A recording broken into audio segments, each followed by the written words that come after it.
So I don't know how many of you here who are either not married or young married and plan to have children, if you plan to have a bris. I know that connected with the bris is are you saying you want to or you have a I have question? a question. Oh, okay.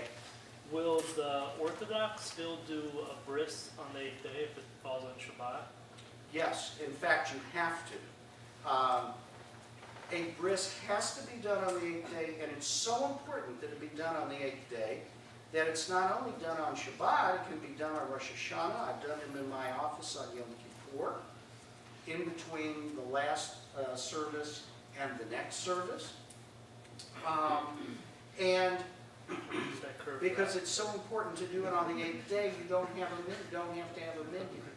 You don't have to have 10 men there, even by Orthodox ritual, because, God forbid, on the 8th day, you can't find 10 men.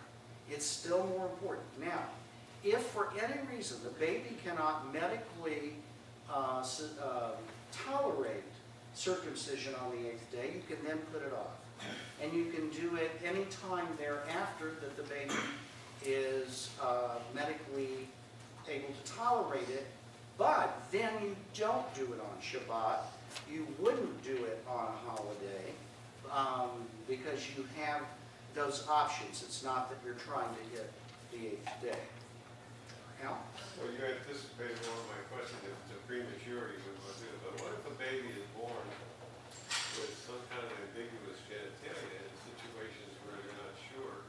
And in those cases, or hypostatic, where the penis is not fully formed and the foreskin needs to be used in reconstruction, and if you circumcise, you eliminate the ability to reconstruct it. In that case, would it not be okay to just say, well, we're not going to do it because it's medically not indicated, and in fact, if you do it, it could harm the child? Well, you would never do anything to harm the child. I'm not totally understanding.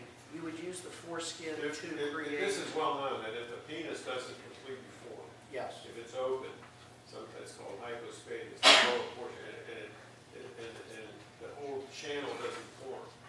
Later on, urologists have to fix that, and they use the skin of the foreskin To close the top of the to help penis. close it, and they say that you never want to do a circumcision on a child that has any deformities because the baby needed to use. So I guess it would be just given an absolution in that situation. Well, and now there's another remedy. It's called hatafat dam, and that's the taking of a drop of blood. So anytime that you can't do a circumcision, or if a kid, for whatever reason, was circumcised in the hospital, and then you really want to do a bris, you can have what's called hatafat dam, the taking of a drop of blood. And that can either be done from the child's penis or from the heel of his foot, the baby. I have one, our best friends here in Tampa, just had a grandchild, and the baby was very premature and 3 pounds at birth. So what they did is, the penis was well formed, and they felt that under hospital conditions, because of everything else that went on, I mean, the kid was hooked to all kinds of tubes and things like that, they felt there was a time when they could go ahead and circumcise him, but they wanted to do it in a hospital, and it was not set up as a bris. As a result, they're going to use the remedy. And what was supposed to happen is this Sunday, they hired a moil, the ritual circumciser, who's the agent for the father, because the father is the one who's supposed to actually do the circumcision. But you can hire somebody. So they hired a moil. The moil asked them to, and they invited 80 people for this thing on Sunday. The moil, 3 days ago, asked them to send a picture of the baby's circumcised penis. He took a look at it and decided that not enough of the foreskin had been pulled back to allow enough of the head of the penis, known as the glans, G-L-A-N-S, to relax properly. Therefore, he said the kid wasn't circumcised properly, and he has refused to do the hatafat dam, the taking of the blood. Can you imagine? I've got to talk to some of my Orthodox colleagues because it's something I've never heard about before. I'm not sure he didn't get a better gig somewhere. But whatever it is, it's upset the apple cart. Fortunately, the baby's mother and father are podiatrists. The baby's uncle is a podiatrist. They're all in the same group together up there in New Jersey. So they're going to do it, and they're going to get the blood from the heel. Obviously, they're pretty good with foot. And I'm giving the grandparents the ritual and how to do it and what to say at what point, and they're going to do it themselves. They invited me to come up, and I teach on Sunday morning, so I couldn't do it for them. But these kinds of things come up with this all the time. There is a yuck factor, of course, with with the circumcision. Most people don't like to sit there and see their baby's penis cut off. I myself, it was obviously traumatic for me. I couldn't walk or talk for the first year after that. Yeah.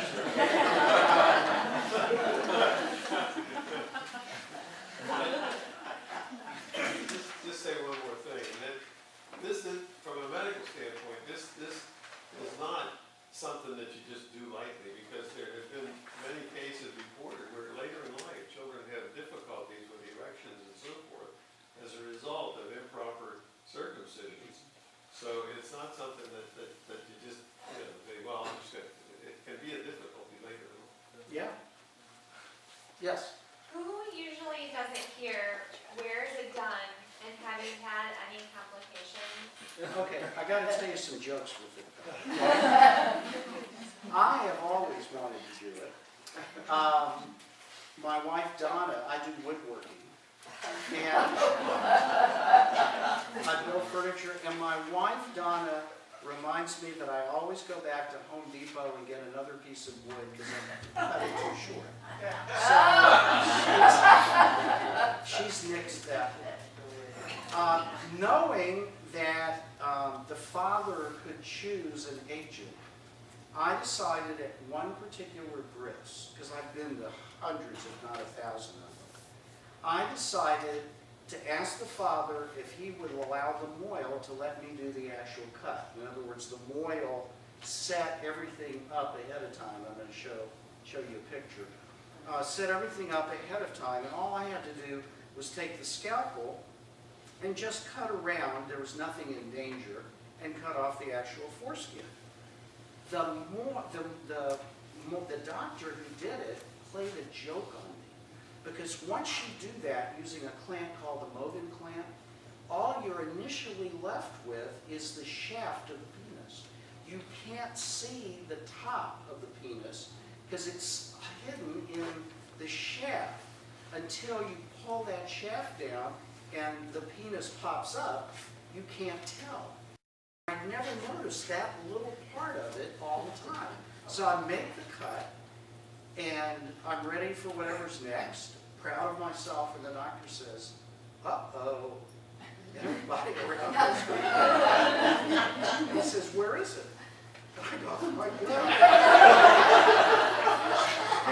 I was sure I was going to be changing the name on the certificate. And then he goes, and I go, ah! I've also learned through thousands of brises not to stand in front of the kid. Now, in answer to your question, 9 times out of 10 in Tampa, it's the obstetricians. In Jackson, Mississippi, it was the neonatologists and the pediatricians. It just varies. There is no real mohel in Tampa, or the Tampa Bay area.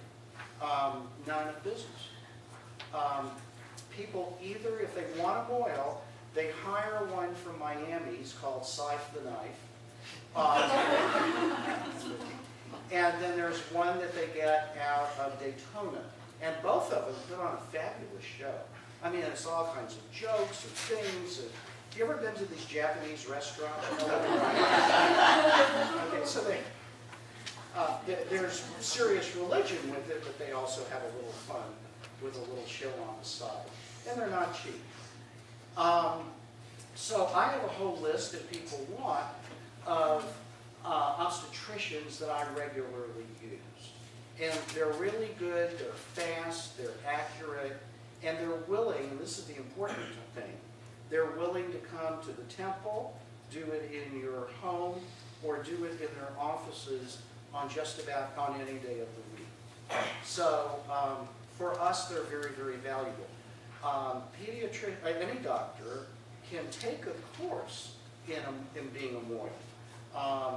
Because while they may already know the technique, they then learn the prayers, and then you don't need the rabbi to say the prayers with them. Although I've often done it with the Moyle because I know the family well. So there's the rabbinic contact, and Rabbi Simon does the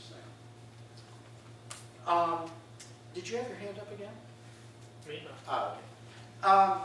I also wanted to show you, I say this all the time. Your other question was, Jess, your other question was, have you ever seen any complications? Yeah. And my answer is no, and this is thousands, hundreds or 1,000 at least. My answer is no. 2 or 3 times there will be bleeding that the doctor has a little trouble stopping. And so they have something called silver nitrate, and they take that and they put it there for just a second. That seems to cauterize whatever the cut is. I may have had one case in all those years where someone said to me we had to take the child to a urologist to have it sort of redone because it wasn't done quite right, but that's very rare. And a skilled person using the Mogan clamp today can do it just like that. So I say to parents, and I truly mean this, you will see more blood and have more trauma on your kid's first skin knee than you're generally going to see or is going to be a part of a bris. I think we make far too much of this. And I think that, well, it's very nice when mom and dad can stand there with their child and, let them wrap their little hand around your finger or kind of stroke their face. We generally try to take a piece of gauze and put it in some wine and let them suck on it and get a little shicker. The main thing today, the new part in all of this, I don't love it. Apparently at the hospitals, the doctors now, apparently by law, are required to use a local anesthetic. As a result, they first give the kid shots in his penis. And that's so the kid won't have pain when they do the cutting. Because legally someone decided there was a lot of pain and suffering. I mean, I'm sure there's some pain and suffering. I don't know of any man who can tell you what it was. Because, you just obviously don't remember. But why, to me, this is just my own feeling, why compound the problem? First of all, the shot makes the kid scream and there's pain and suffering. And then for the next week and a half, his penis turns black and blue, which doesn't make any sense. And then the kid still screams because, one, he doesn't like his clothes taken off and it gets cold. And number 2, he doesn't like being manipulated.